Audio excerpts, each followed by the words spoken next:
Imagine this.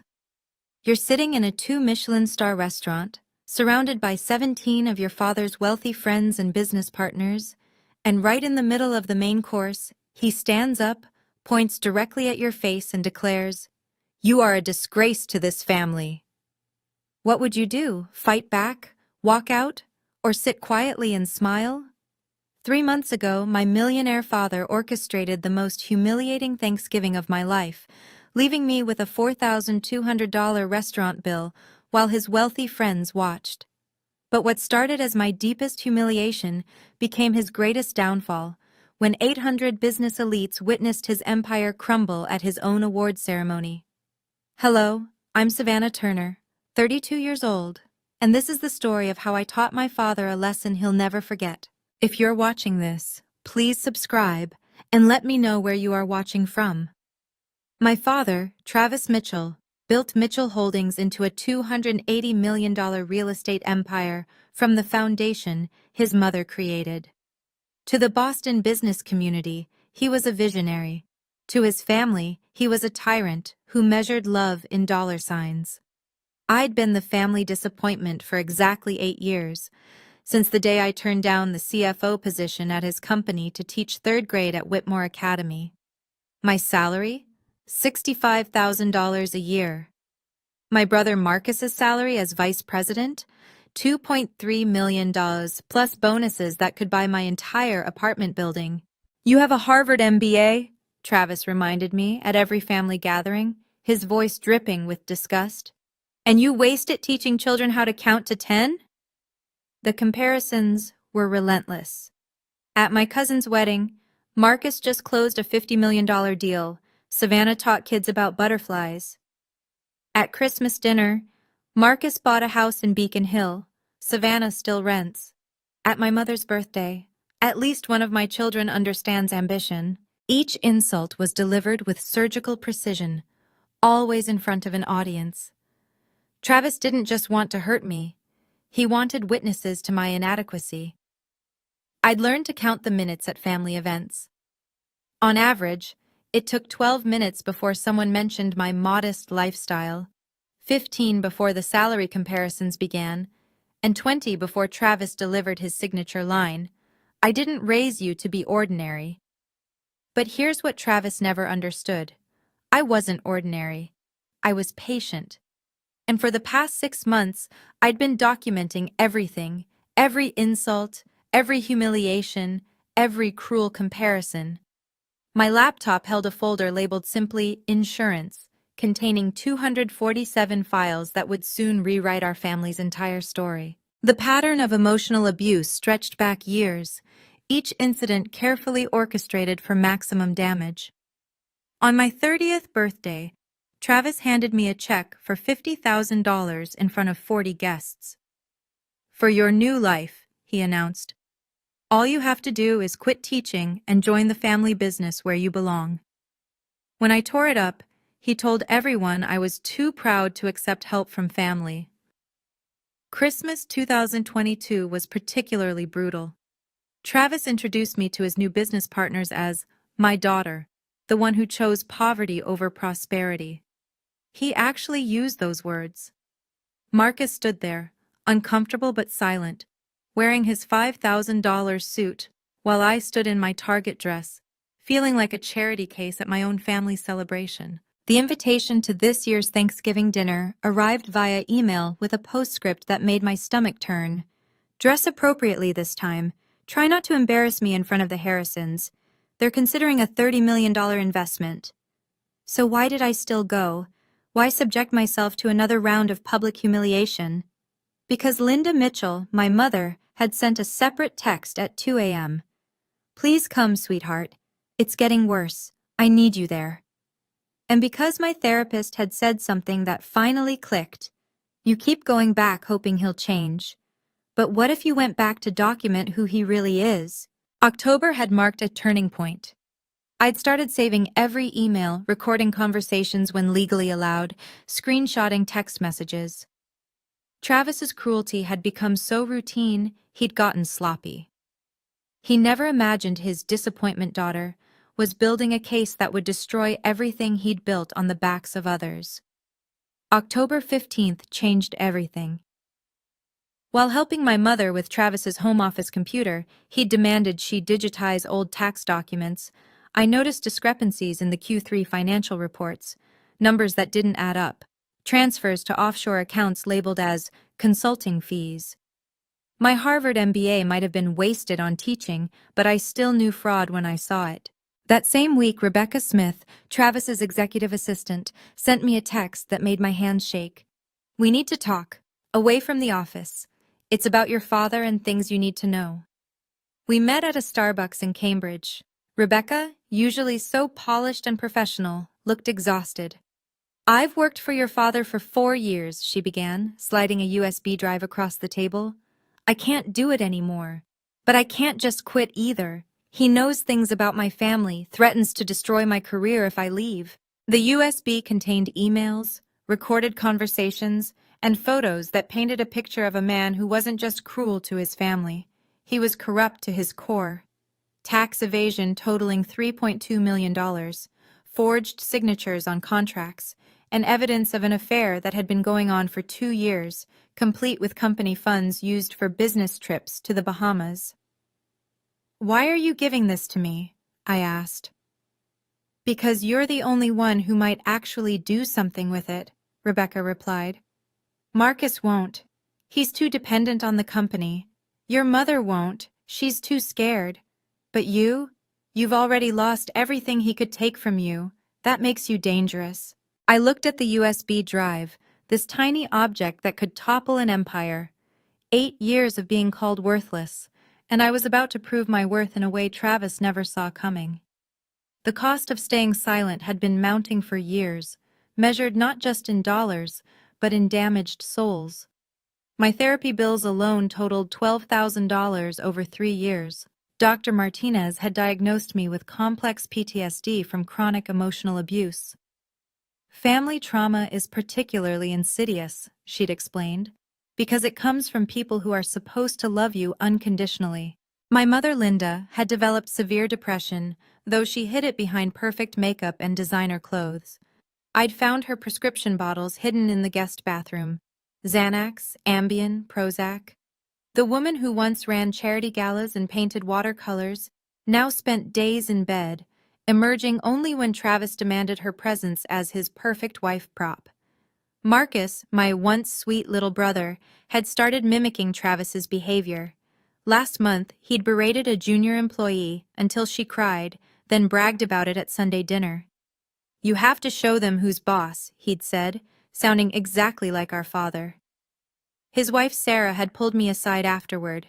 "I don't recognize him anymore. He's becoming Travis 2.0. But the worst part was watching it affect the next generation. Marcus's children, 7-year-old Emma and 5-year-old James, had started showing signs of anxiety. Emma had told me, "Grandpa says I'm smart like Uncle Marcus, not dreamy like Auntie Sav." She'd said it like it was a compliment, not understanding the poison in those words. "Boundaries aren't punishment," Dr. Martinez had told me in our last session. "They're self-defense. And sometimes, protecting yourself means protecting others too." But there was something worse coming. Something that would make staying silent impossible. Travis was planning to cut me out of the family entirely, and the clock was ticking. November 1st, I saw it with my own eyes.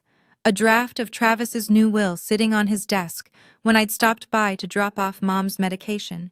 The document was marked confidential, attorney review, but left carelessly in plain sight. One paragraph jumped out.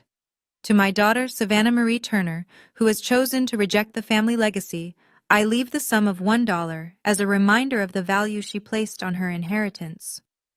Marcus confirmed my worst fears in a frantic text that night. "Dad's meeting with lawyers next week. He's restructuring everything. The merger with Garrison Properties will dilute Grandma's original shares to nothing. You have maybe 30 days before it's irreversible." My grandmother, Eleanor Mitchell, had built the original company from nothing in the 1960s, a rare female entrepreneur in commercial real estate. Before she died, she'd pulled me aside. "Your father changed when the money came. Don't let him rewrite history." The company has protections I built in. Look for them when you need them. I'd dismissed it as the ramblings of a dying woman. But Rebecca's USB contained something extraordinary. The original incorporation documents from 1967. Buried in Article 47, Section 3, was a clause that could change everything. In the event that the acting CEO is found guilty of felony fraud or fiduciary breach, controlling interest automatically transfers to the whistleblower within the Mitchell family bloodline. Grandma had seen this coming. She'd built a failsafe into the very foundation of the company, knowing that power corrupts and absolute power corrupts absolutely. The timeline was clear. Travis would sign the new documents by December 1st. The merger would close by December 20th. If I was going to act, it had to be before his greatest triumph, the Entrepreneur of the Year award ceremony on December 15th. Thanksgiving arrived with unusual November warmth, the kind that makes Boston feel off-kilter. The Sterling Room, perched atop the Prudential Center, gleamed with crystal and candlelight. I arrived at 6:30 p.m. sharp, wearing my best dress, a 3-year-old Ann Taylor piece that had cost me 2 weeks of groceries. "Finally," Travis announced to the room as I entered. "I was beginning to think you'd gotten lost, though I suppose teachers don't often dine at Michelin-starred establishments." 17 faces turned to stare. The Harrisons, potential investors worth $400 million. The Weatherbys from Travis's country club. 3 couples I didn't recognize, all dripping in jewelry that cost more than my annual salary. Marcus caught my eye and subtly shook his head. Later he whispered, "Dad's been drinking since noon. He has something planned." The seating arrangement told me everything. Travis at the head, naturally. Linda to his right, silent as always. Marcus and his family at Travis's left, the position of honor. And me? At the far end, wedged between the bathroom door and a service station, like an afterthought who'd wandered into the wrong party. "Before we begin," Travis stood, raising his glass, "I want to make some toasts." The room quieted. This was Travis Mitchell in his element, commanding attention, controlling the narrative. "To my son Marcus," he began, "who just closed the waterfront development deal. $40 million in pure profit. That's what a Mitchell does. We build empires, not sandcastles." Everyone clapped. Marcus looked uncomfortable. "To my beautiful wife Linda, who understands that a woman's greatest achievement is supporting her husband's vision." Mom's smile was plastic, practiced. Then Travis turned to me, and his eyes held something cruel. "And now," Travis's voice carried across the elegant dining room, "we come to Savannah." The pause stretched like a taut wire. 17 pairs of eyes swiveled between us. Someone's fork clinked against china. 32 years old, unmarried, no children, teaching 8-year-olds their ABCs for, what is it now, $65,000 a year? He laughed, a sound like breaking glass. "I've spent more than that on a watch." Mrs. Harrison shifted uncomfortably. Her husband studied his wine. "You know what the real tragedy is?" Travis continued, warming to his theme. "She could have been somebody. Harvard MBA, top of her class. I pulled strings to get her that education, and she throws it away to play with crayons and construction paper." "Travis," my mother whispered. He ignored her. "Do you want to know what I told the Harrisons about you earlier?" He didn't wait for my answer. "I said I had 2 children, but only one worth mentioning. Emma, my 7-year-old niece, started to cry. Sarah quickly excused herself, taking both children to the restroom." "Some people are meant for greatness," Travis raised his glass toward Marcus. "Others are meant to be cautionary tales. To Savannah, living proof that you can give someone every opportunity and watch them choose mediocrity." The room was silent. Even the waitstaff had frozen. Mr. Harrison cleared his throat. "Perhaps we should order—" "Oh, I'm not done," Travis interrupted. "You see, Savannah thinks she's better than us, more noble, more pure. She thinks teaching children makes her some kind of saint. But saints don't mooch off their families. Saints don't show up to dinner they can't afford."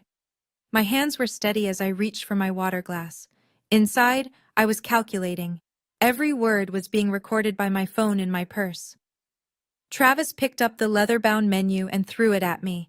It hit the table in front of me with a sharp slap that made everyone flinch. You want to know what you are, Savannah?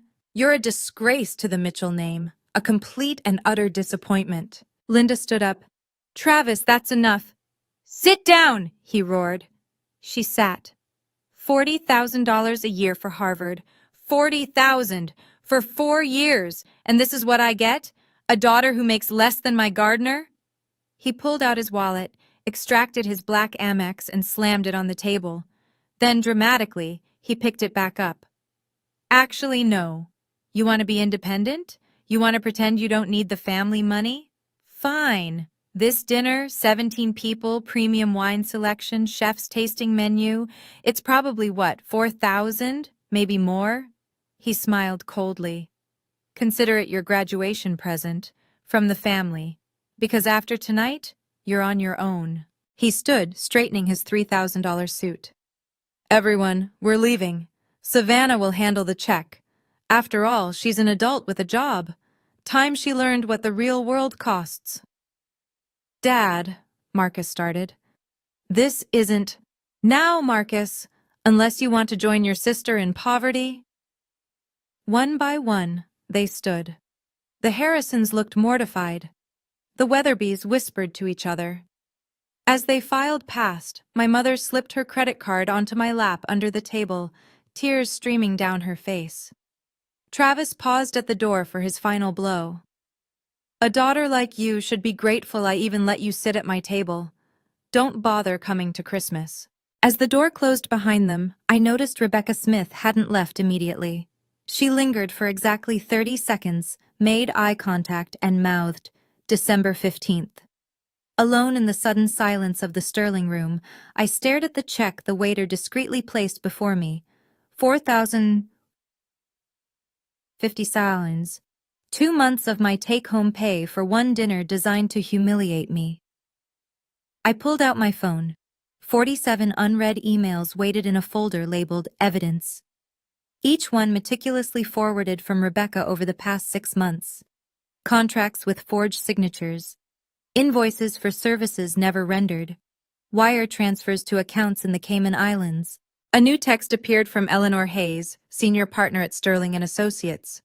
Saw the video Sarah posted before she deleted it. Documentation ready whenever you are. Say when. Eleanor had been my study partner at Harvard, now one of Boston's top corporate attorneys. When I'd approached her in October with my suspicions, she'd reviewed everything pro bono. This isn't just fraud, Savannah. This is RICO-level corruption.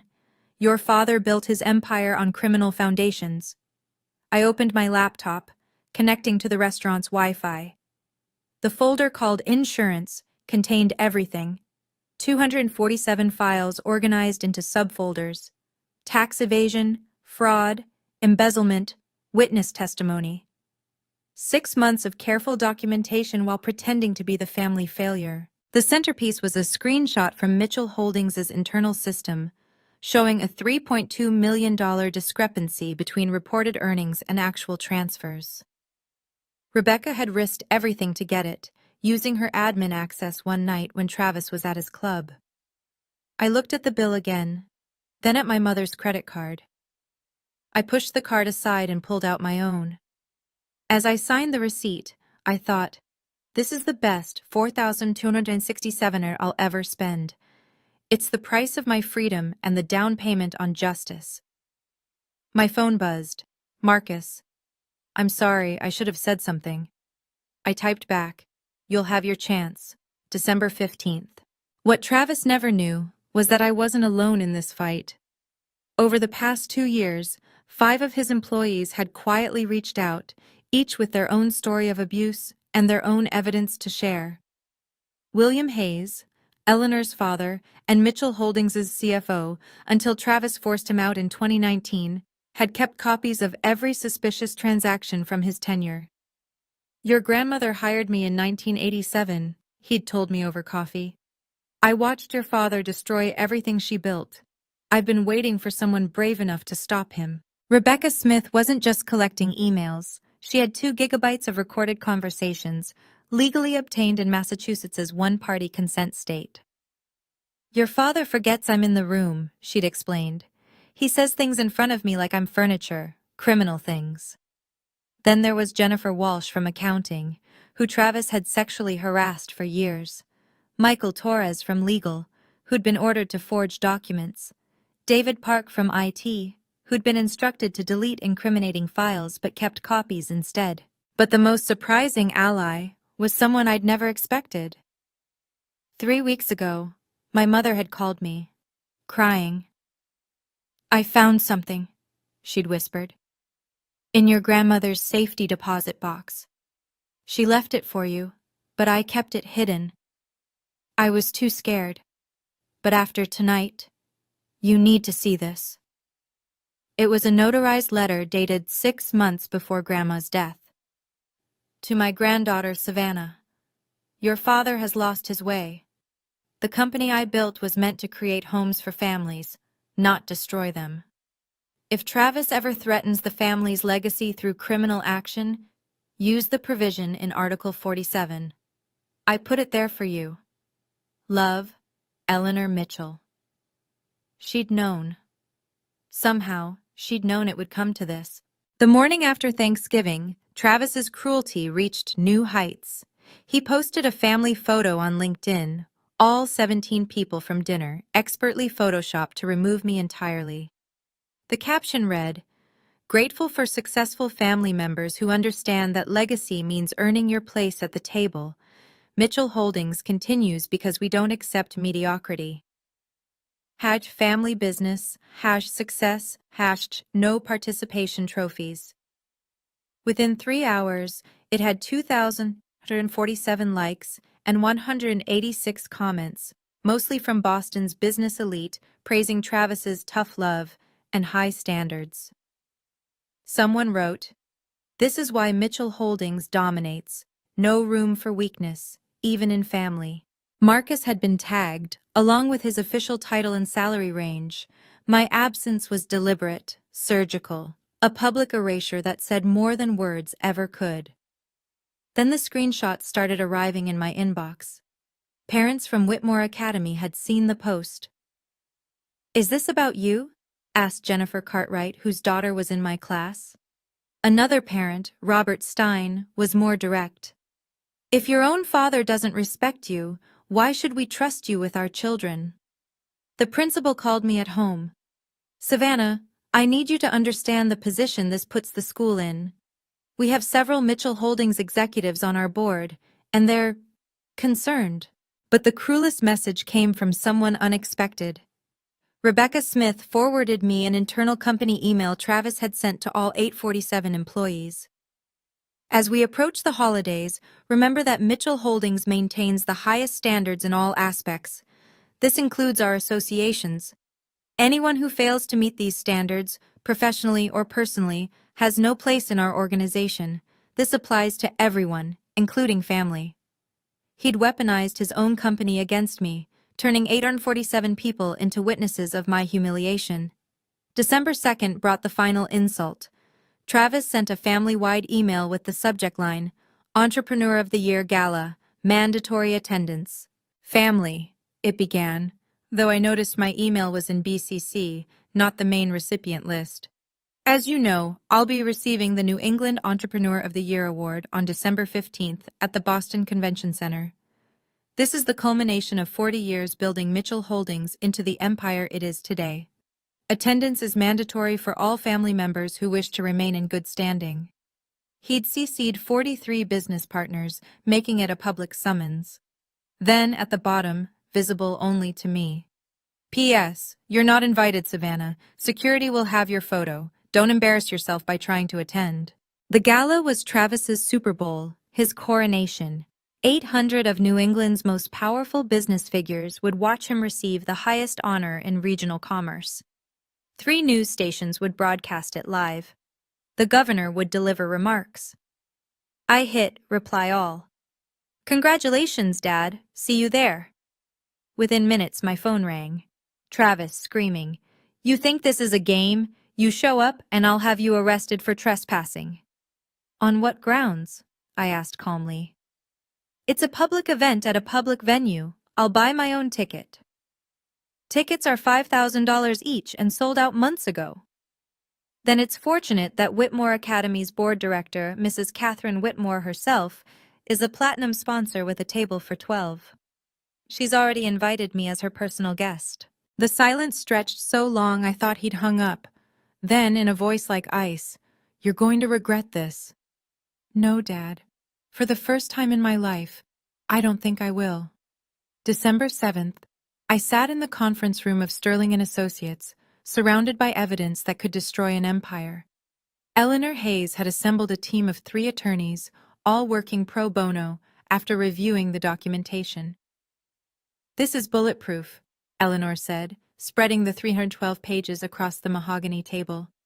"Tax fraud, embezzlement, wire fraud, RICO violations. The IRS whistleblower complaint alone could result in $3.2 million in recovered taxes, plus penalties. We'd verified everything 3 times. The forged signatures matched exemplars from Travis's other documents. The offshore accounts traced directly to Mitchell Holdings' primary accounts. Rebecca's recordings were authenticated by a forensic audio expert. And your grandmother's provision? I asked. Ironclad. I've never seen anything like it. Eleanor Mitchell was a genius. She embedded a poison pill that activates upon criminal conviction of the CEO. 51% of shares automatically transfer to the whistleblower in the family. Your father can't change it. It's in the original incorporation documents filed with the state. Rebecca entered the room, looking nervous but determined. I'm ready to testify. I've already given my notice, effective December 16th. He'll destroy you, I warned. He already has, she replied. But after December 15th, he won't have the power to hurt anyone else. Eleanor pulled up the gala seating chart on her laptop. Travis's table is front and center. The award presentation is scheduled for 8:45 p.m. right after dinner. The governor speaks at 8:30, then introduces Travis. That gives us a 15-minute window. For what? I asked.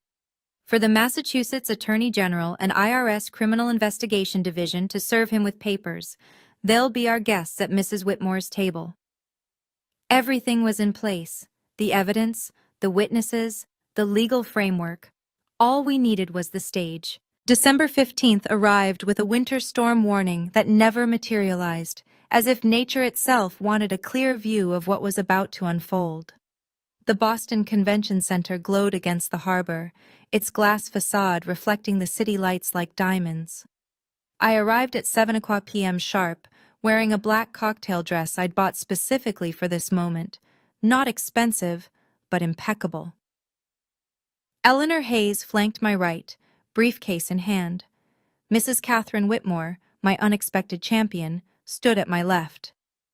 Invitation, please, the security guard said, though his eyes flicked nervously to a photo taped to his podium, my photo, with "Do Not Admit" written beneath it.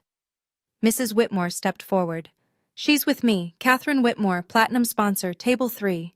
Ma'am, I have specific instructions. From whom? Mrs. Whitmore's voice could have frozen fire. I've donated $2 million to this organization. Are you telling me I can't bring my own guests? The guard looked desperately toward the lobby where Travis stood holding court, surrounded by admirers. Our eyes met across the space. His face went from triumph to confusion to rage in 3 seconds. He started toward us, but Robert Harrison, yes, the same Harrison from Thanksgiving, intercepted him. Travis, the governor wants to speak with you about your acceptance speech. 800 of New England's most powerful people filled the ballroom. The stage was set with massive screens that would project the winner's face to every corner. News crews adjusted their cameras. Everything was perfect. Eleanor leaned close. The Attorney General just arrived, Table 12, as planned. I watched my father work the room, shaking hands, accepting congratulations for an award he hadn't even received yet. He had no idea that in 90 minutes those same hands would be in handcuffs. At 8:43 p.m. the lights dimmed. The president of the New England Business Alliance took the stage, her voice echoing through the packed ballroom. Ladies and gentlemen, the moment we've all been waiting for. This year's Entrepreneur of the Year exemplifies everything we value: innovation, leadership, and above all, integrity. I almost laughed at the last word. Please welcome Travis Mitchell, CEO of Mitchell Holdings. The room erupted. 800 people rose to their feet, applauding the man who'd built a real estate empire worth $280 million. The standing ovation lasted 2 full minutes while Travis made his way to the stage, stopping to shake hands, his smile broadcast on screens 30 feet high. He took the podium with practiced ease, the Crystal Award glinting in the stage lights. Thank you. Thank you all. You know, my mother, Eleanor Mitchell, started this company with nothing but determination and a belief that family values and business success go hand in hand. Eleanor Hayes gripped my hand under the table. Everything I've built, Travis continued, has been about maintaining the highest standards. In business, you must be willing to make hard choices. Sometimes that means cutting dead weight, even when it's painful, even when it's family. Several people glanced toward our table. They knew he was talking about me. Success isn't just about money, he said, his voice growing passionate. It's about legacy. It's about refusing to accept mediocrity in any form. It's about... Eleanor stood up. The movement was so unexpected that Travis actually stopped mid-sentence. Eleanor Hayes, senior partner at Sterling & Associates, walked toward the stage with her briefcase, her heels clicking against the floor in the sudden silence. Mr. Mitchell, she said, her voice carrying without a microphone, I have something you need to see.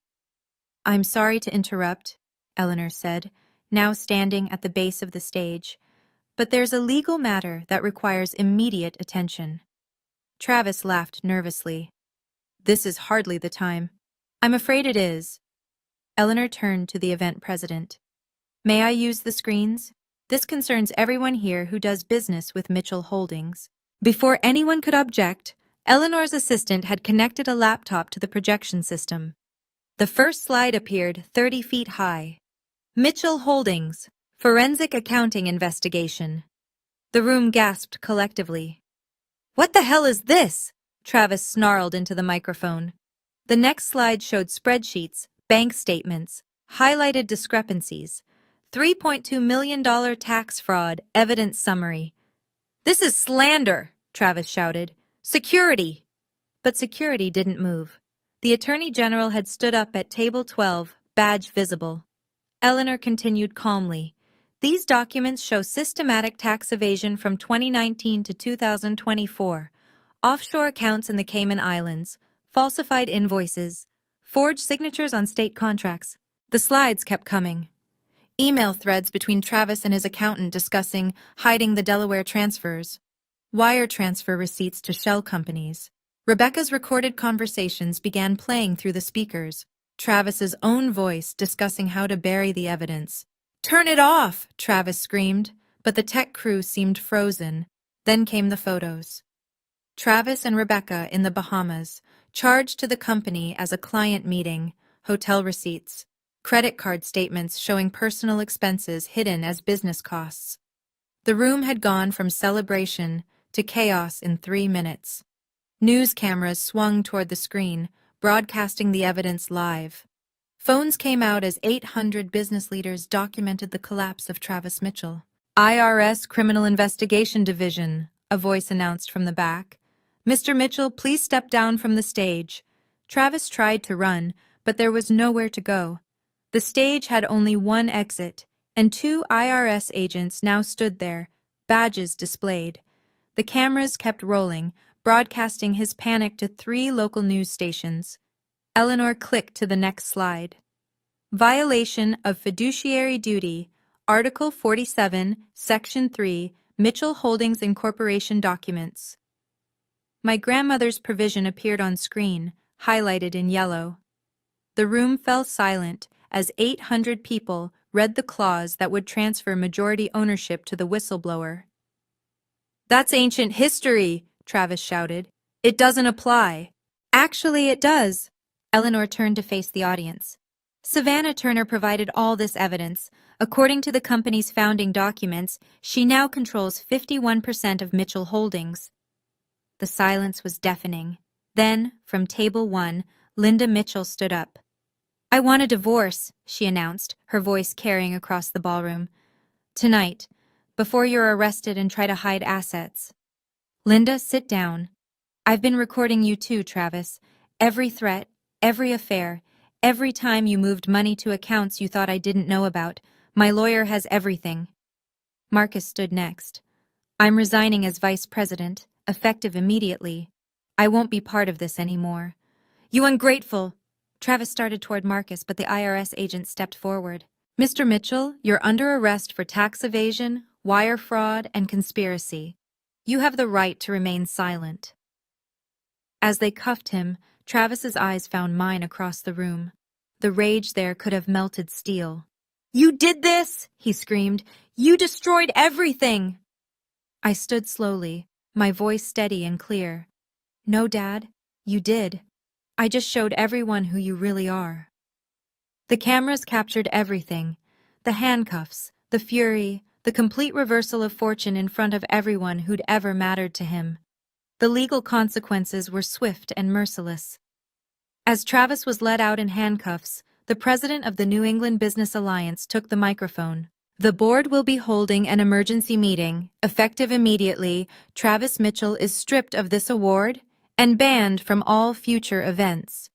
Eleanor Hayes returned to the microphone. "For those concerned about your contracts with Mitchell Holdings, the company will continue operations under new leadership. The board of directors will meet Monday morning." The board didn't wait until Monday. Within 30 minutes, they'd convened in a conference room adjacent to the ballroom. The vote was unanimous. Travis Mitchell was removed as CEO, effective immediately. Marcus, despite his resignation as VP, was asked to serve as interim CEO.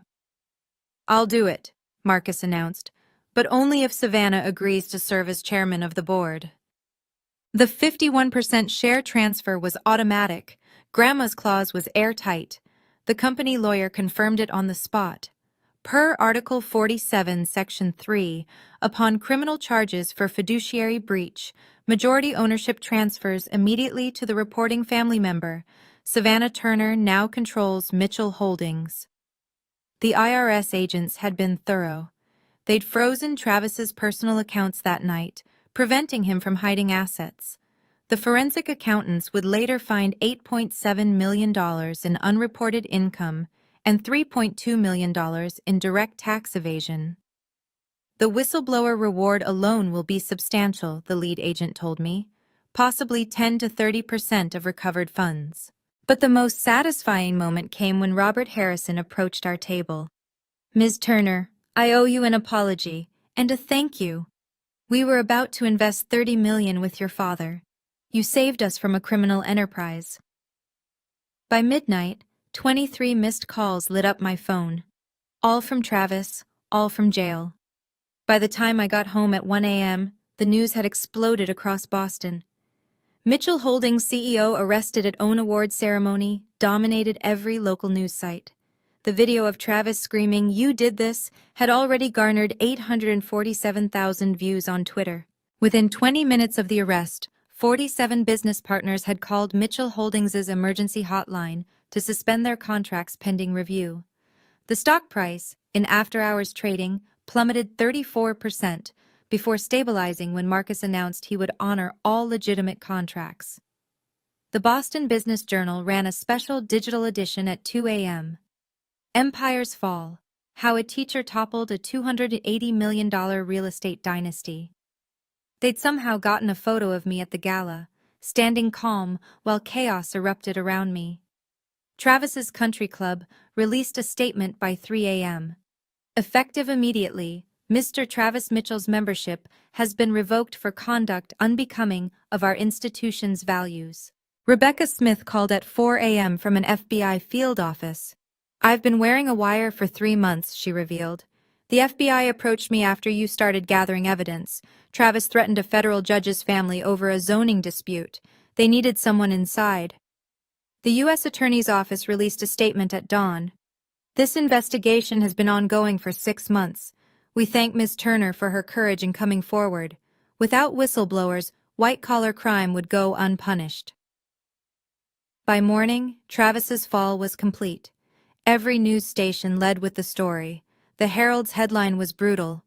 From Entrepreneur of the Year to Federal Inmate in 15 minutes. My phone showed 53 messages of support from Mitchell Holdings employees. One stood out, from the janitor who'd worked there 20 years. Your grandmother would be proud. She always said you were the only honest Mitchell left. The personal consequences for Travis were even more devastating than the legal ones. Linda's divorce attorney had been prepared for months, filing papers at 8 a.m. Monday with detailed documentation of hidden assets worth $140 million. I've been planning this for 2 years, Linda told me over coffee that week. Your evidence gave me the courage to finally act. The divorce settlement was swift and brutal. Linda got the Beacon Hill mansion, the Nantucket house, the investment portfolio, and half of Travis's remaining legitimate assets. Travis, with his accounts frozen and legal fees mounting, couldn't fight it. Rebecca Smith testified before the grand jury in exchange for immunity. Her 2 gigabytes of recordings included Travis discussing bribes, threatening competitors, and planning to destroy evidence. She relocated to Seattle with a new job and a restraining order against Travis. The IRS audit revealed more than anyone expected. Travis owed $3.2 million in back taxes plus $4.8 million in penalties. His personal assets were liquidated to pay the debt, the Porsche, the yacht, the art collection, all gone to auction. By February, Travis was living in a 2-bedroom apartment in Quincy, his ankle monitor preventing him from leaving Massachusetts. The man who'd once spent $4,100 on a single dinner now survived on court-mandated living expenses of $2,000 per month. You destroyed me, he said during our one phone call from jail. Are you happy now? I didn't destroy you, Dad. I just stopped enabling you. The company was everything. No, I interrupted.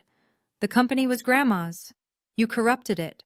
Marcus and I are going to restore what she built, a business based on integrity, not intimidation. He hung up. It was the last time we spoke. Monday morning, I walked back into my 3rd grade classroom at Whitmore Academy to find 24 handmade cards on my desk. We love you, Ms. Turner. You're brave. Thank you for being our teacher. The other teachers gave me a standing ovation at the staff meeting. You stood up to a bully, said Mrs. Chen, the kindergarten teacher. That's what we teach our kids to do. The principal called me into her office. 3 Fortune 500 companies have called asking if you'd consider executive positions. The lowest offer was $500,000 per year. And I told them Savannah Turner is exactly where she belongs, teaching children the values that really matter. I'd already made my decision. With my 51% ownership of Mitchell Holdings now worth approximately $142 million, I could do anything. But Monday through Friday, 8 a.m. to 3 p.m., I was Ms. Turner, 3rd grade teacher, helping 8-year-olds discover the joy of reading. The company profits would go to better use now.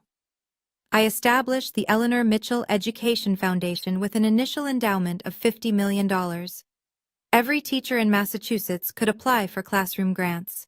No more spending personal money on supplies. You know you're one of the richest women in Boston now? Marcus said during our first board meeting. I've always been rich, I replied.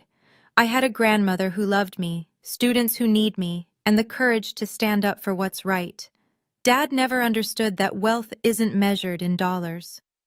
The Whitmore parents who'd questioned my competence after Travis's LinkedIn post, they personally apologized. Robert Stein donated $100,000 to my foundation. Your father was wrong, he said. You're not a disgrace, you're an inspiration. The family transformation was remarkable to witness. Marcus implemented sweeping changes at Mitchell Holdings within the first month. Ethical business practices, employee profit sharing, and a zero-tolerance policy for harassment. Employee satisfaction scores jumped 67% in 6 months. I spent years becoming him, Marcus told me during a family dinner, one where Travis was notably absent. Watching him fall apart made me realize I was heading toward the same cliff. Linda bloomed in Travis's absence. She enrolled in art classes at the Museum of Fine Arts, started therapy, and began laughing again, really laughing, not the practiced social laugh she'd perfected over 30 years. I haven't felt this free since I was 25, she said, showing me her latest watercolor, before I met your father and lost myself. The extended family reached out one by one. Cousins who'd been afraid to cross Travis, aunts and uncles who'd been cut off for minor slights. We wanted to support you, Aunt Patricia said, but Travis controlled everything. We were all afraid. Family dinners resumed, but now they were potlucks at Marcus's house, with kids running around and genuine conversation replacing Travis's monologues about success. Emma and James, Marcus's children, finally saw what a healthy family looked like. Aunt Sav, Emma said one evening, Daddy doesn't yell anymore, and Grandma smiles real smiles now. 6 months into the new order, a letter arrived from federal prison. Travis's handwriting, still commanding even on institutional stationery. I held it unopened for 3 days before Eleanor Hayes offered to read it first. He wants to see you, she said. He says he's had time to think. And that's all. No apology, no acknowledgement, just a demand disguised as reflection. I filed the letter with the others, 17 in total, all unopened except the first. 6 months after the gala, Mitchell Holdings had transformed completely. Marcus proved to be the CEO the company needed, ethical, innovative, and collaborative. The company's reputation recovered, then soared. We landed 3 major city contracts specifically because clients trusted our new leadership.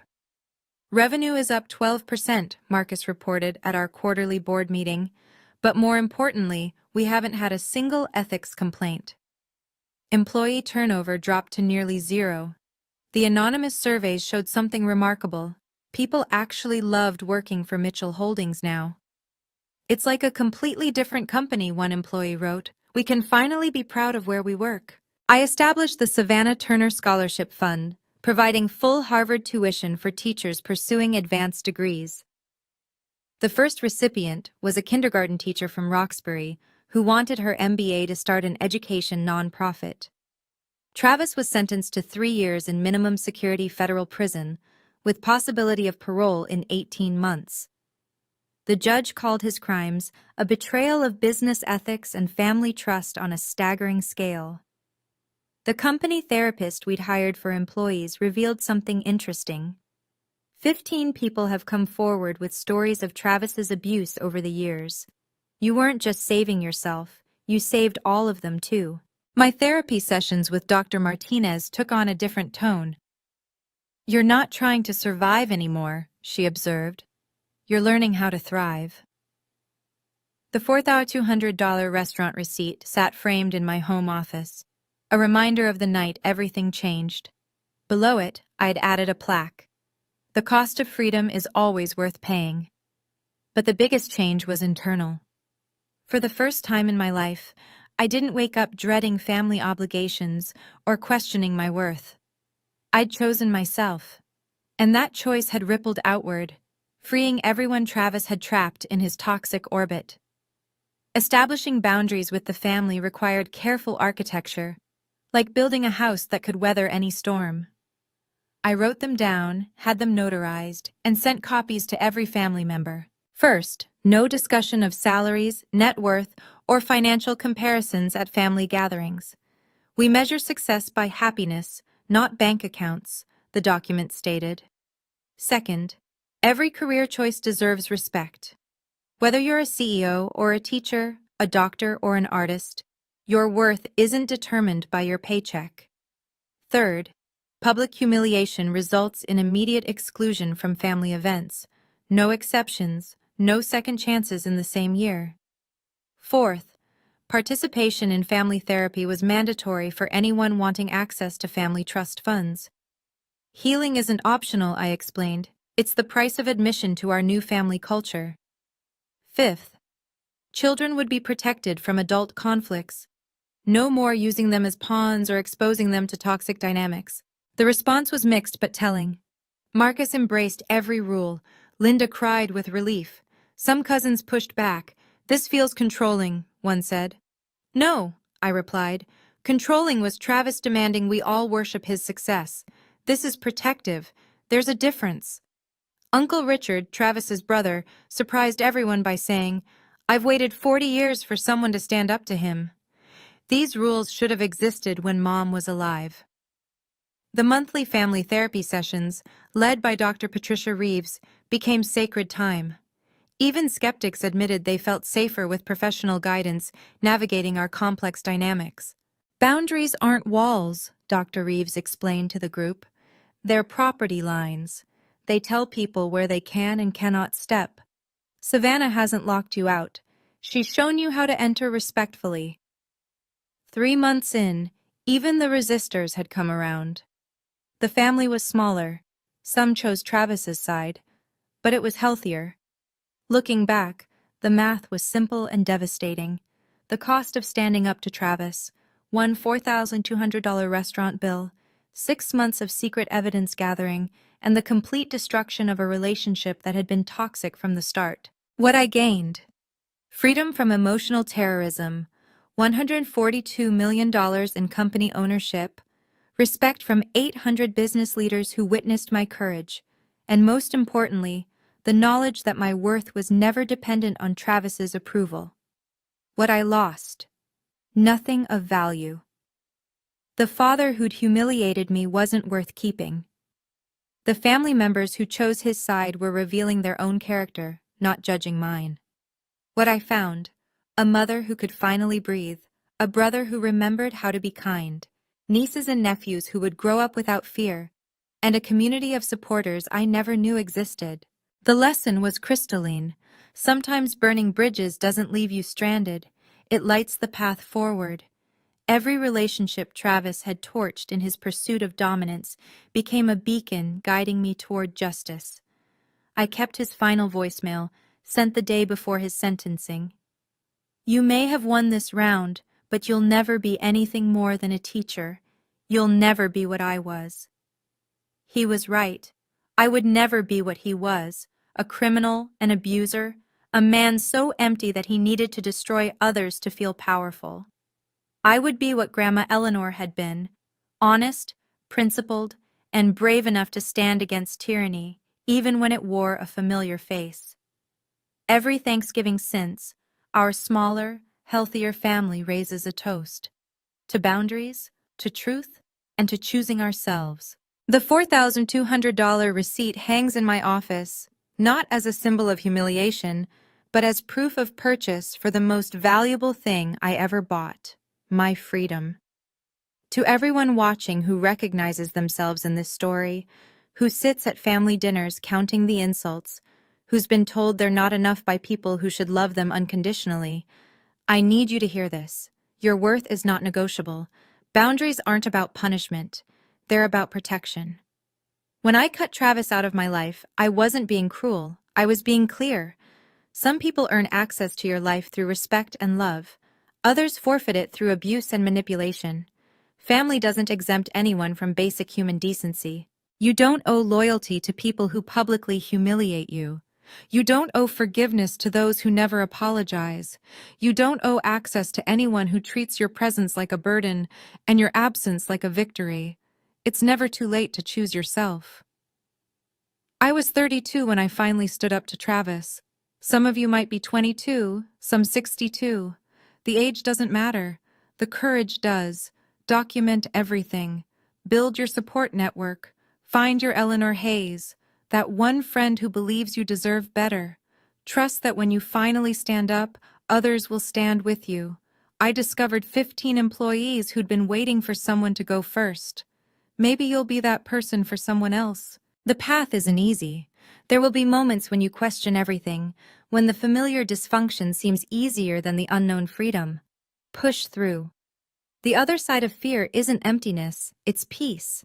That receipt for $4,200? It wasn't the bill for a dinner.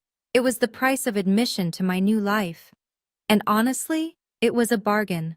Your story might not end with millions of dollars or public vindication, but it can end with something priceless, the knowledge that you chose yourself when it mattered most. If this story resonated with you, please share it with someone who needs to hear that it's okay to set boundaries with toxic family. Subscribe to follow more stories about finding your worth and standing in your truth. Drop a comment below about your own boundary-setting victories. Your courage might inspire someone else to choose themselves. And remember, you don't owe anyone access to your life who doesn't respect your worth. Until next time, choose yourself.